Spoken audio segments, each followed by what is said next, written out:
dahilan di umano ng pagkakasakit ni Da Junior at ni Jahas mga ka-PL ay epekto di umano sa abusong paggamit ng ipinagbabawal na pulburon. Gaano nga ba katotoo yan na sobrang paggamit ng pulburon ang naging dahilan kaya daw nagkasakit sila? Siyempre alamin po natin kung ano yung pinagbasihan po. Baka sabihin fake news na naman yung mga sinasabi po laban dyan sa ating Pangulo. Ito po ay titingnan po natin yung pinakita po niya na post po ng Presidential Communications Office. Naku, pulburo na naman. The President and the First Lady have completely recovered from their flu-like symptoms. Ito, yung flu-like symptoms na yan, na naging dahilan, focus tayo dyan ha, and are now in excellent health.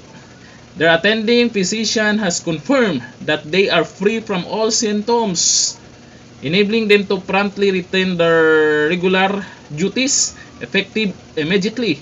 The President has been in meetings today and will resume his public duties tomorrow. Bali ngayon yan, bumalik na daw sa duty. Kahapon po kasi yung post na yan.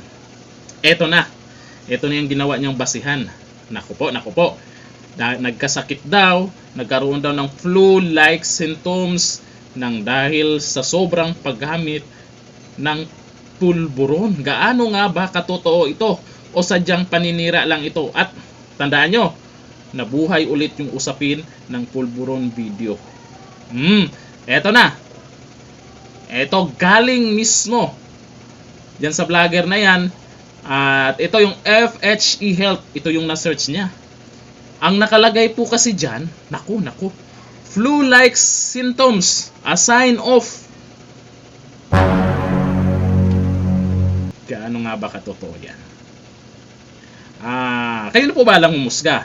Ako'y magtatanong lamang, pwede bang mangyari na dahil dyan kaya nagkasakit po yung dalawa?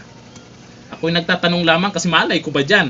Wala akong kaalam-alam dyan. Ito lang po ay inaalam po natin na totoo ba o hindi yung paratang po nila sa Pangulo.